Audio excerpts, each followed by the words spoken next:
Does your family gather feel like walking through an emotional minefield? Do you find yourself saying one innocent thing and suddenly three people are offended, two are crying, and someone's storming out?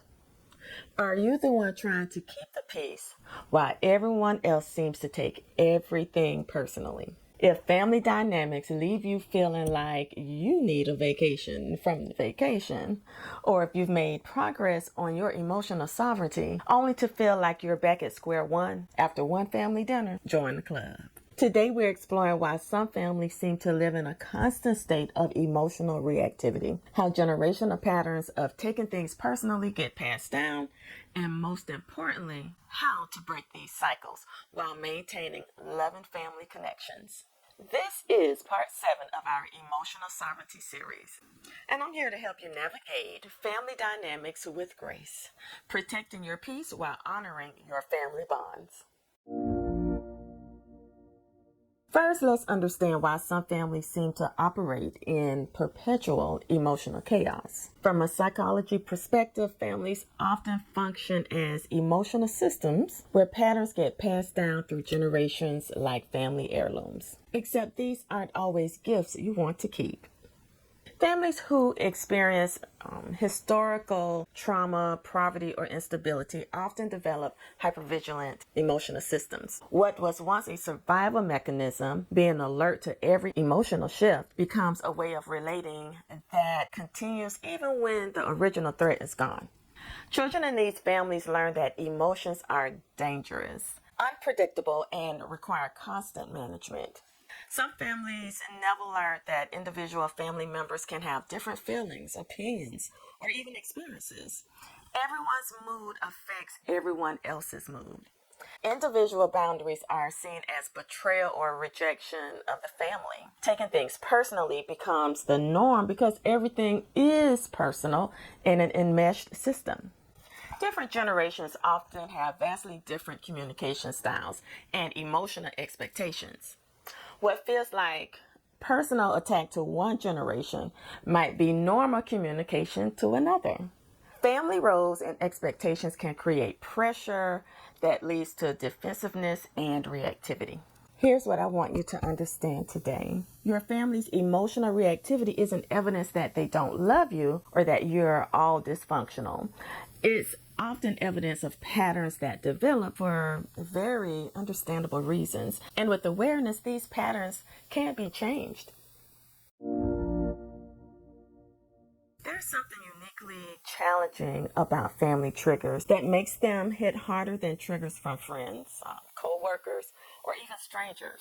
Let's talk about why family dynamics can send even the most emotionally evolved person back to feeling like they're 12 years old. Your family has decades of shared history, including times when you were genuinely hurt, misunderstood, or unsupported. Old wounds that haven't been addressed can get triggered by seemingly innocent interactions. Your nervous system remembers past family conflicts and can react to present situations as if they're past threats. Families often have fixed ideas about who you are based on who you were years ago or decades ago. When you try to grow or change, family members might unconsciously try to pull you back into familiar roles. The responsible one, sensitive one, or problem child roles can feel impossible to escape. Things that were never talked about, never resolved, or never acknowledged can create undercurrents of tension. Family members might be reacting to something that happened years ago without even realizing it. Unexpressed grief, disappointment, or hurt can come out sideways in seemingly unrelated conflicts. Family members might be at very different stages of emotional awareness and growth. What feels like a personal attack just might be someone else's lack of emotional tools or self-awareness. Your growth can sometimes trigger others' insecurities about their own emotional patterns. Understanding these dynamics doesn't excuse harmful behavior, but it can help you respond with wisdom rather than reactivity. When you're in the middle of family chaos and everyone's taking everything personally, here are immediate tools that can help you stay centered. Take 3 conscious breaths before responding to any emotionally charged comment. Silently remind yourself this is about their emotional state, not necessarily about me. Ask yourself, what response would honor both my boundaries and my love for this person? Is this really about what just happened? Or is there some older history being triggered? Am I reacting to what they said or the tone and energy behind it? What would I tell a friend who was dealing with this exact situation? Imagine an invisible barrier around you that lets love through but blocks emotional chaos. Visualize their reactivity as their emotional weather, not your emotional climate. Remember, you can care about their feelings without being responsible for managing them. When someone takes your boundary personally, I can see you're hurt. My boundary isn't about rejecting you. When someone guilt trips you, I understand you're disappointed, and this is what works for me right now. When someone brings up old conflicts, that was a very difficult time. Right now, I'd like to focus on enjoying our time together. When someone criticizes your life choices, I appreciate your concern. I'm handling this in a way that feels right for me. The graceful exit strategy. I need to step outside for some fresh air. I'm going to help in the kitchen for a bit. Let me go check on the other family member. Give yourself permission to remove yourself from triggering situations without making it dramatic. One of the most powerful things you can do is become the person in your family who breaks cycles of emotional reactivity. This doesn't mean fixing everyone else. It means changing your own patterns and modeling a different way of being. Choose curiosity over reactivity when family members are triggered. Respond to their emotions without taking on their emotions. Stay connected to your adult self, even when family dynamics trigger your inner child. Practice unconditional love that doesn't require them to change. You don't have to cut off your family to break unhealthy patterns. You can maintain relationships while refusing to participate in dysfunction. Set boundaries with love rather than anger or resentment. Show them through your actions what emotional health looks like. You can understand why family members react the way they do without accepting harmful behavior. Compassion for their wounds doesn't mean allowing them to wound you. You can honor their struggle while protecting your own well-being. When you stop reacting to family chaos, others often naturally become calmer. Your emotional stability can become a stabilizing force for the whole family. Children in the family learn new ways of handling emotions by watching you. You create space for healthier family dynamics to emerge. Now, some family members might resist your emotional growth because it threatens the familiar family system. They might try to pull you back into your old roles and patterns, criticize your new way of being, or suggest you're being fake. Escalate their reactivity to get you to respond in your old ways. Make you feel guilty for changing. Remember, their resistance is often about their own fear or change, not about you doing anything wrong. Family gatherings can be especially challenging when everyone's emotional reactivity is concentrated in one space. Here's how to navigate them with grace. Set realistic expectations. This gathering doesn't have to be perfect to be meaningful. Identify your support people. Who in the family tends to be calmer and more emotionally stable? Plan your energy management. How long can you realistically stay without becoming depleted? Prepare your boundaries. What topics are you not available to discuss? Stay hydrated and eat regularly.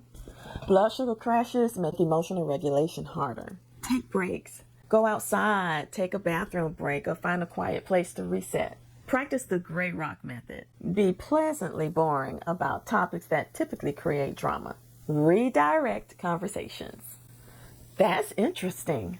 Hey, did you see the ball game last night? Use a neutral topic, of course. Don't talk politics. Use allies. Stay near family members who help you feel more grounded. If you're the peacekeeper, practice letting others handle their own conflicts. If you're usually the target, don't defend or explain, just redirect.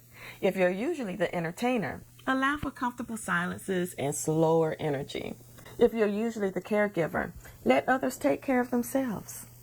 This has been lovely. I need to head home to take care of.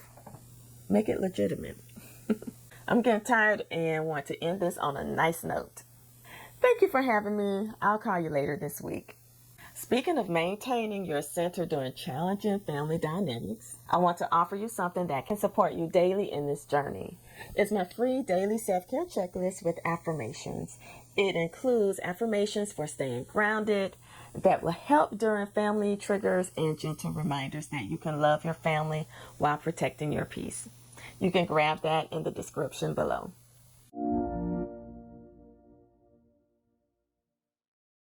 One of the biggest fears people have about setting boundaries with family is that they'll have to choose between their emotional health and their family relationships. But healthy boundaries often strengthen family relationships by creating space for more authentic connection. Time boundaries, limiting how long you stay at gatherings or how often you visit. Topic boundaries, refusing to discuss certain subjects that always lead to conflict. Emotional boundaries, not taking responsibility for managing others' feelings. Energy boundaries, protecting your emotional energy by choosing which battles to engage. Here are some scripts for family boundaries. I love you and I'm not available to discuss this topic. I can see that this is important to you, but I need to process it before we can talk about it productively. I care about our relationship, which is why I need to handle this differently. I am not going to engage in this conversation when emotions are running high. Stay curious about their perspective without needing to agree. Express love regularly, even when setting limits. Find safe topics and activities you can enjoy together. And remember that boundaries are about your behavior, not controlling theirs. Stay consistent with your limits when they push back. Don't over-explain or justify your boundaries. Use natural consequences. Leave early. Visit less frequently. Remember that their reaction to your boundaries is information about them, not you. When you've been working on your emotional sovereignty and then spend time with family, it can feel like your progress disappears. Here's how to protect your growth. Before family time, remind yourself of how far you've come. Set intentions for how you want to show up. Practice your grounding techniques so they're readily available. Remember that temporary activity doesn't erase your progress. Notice without judgment when you slip into old patterns. Gently redirect yourself back to your centered state. Use your tools, breathing, boundaries, strategic breaks. Remember that growth isn't a straight line. Setbacks are a part of the process. Process what happened without harsh self-judgment. Celebrate moments where you responded differently than you used to. Learn from what triggered you most and plan for the next time. Reconnect with your support system and self-care practices. Each family interaction is practice, not a test. Notice patterns and what triggers you most and work around those areas. Develop a strong sense of self that doesn't depend on family validation. Remember that their acceptance of your growth is not required for your growth to be real. Build relationships outside of your family where your growth is celebrated.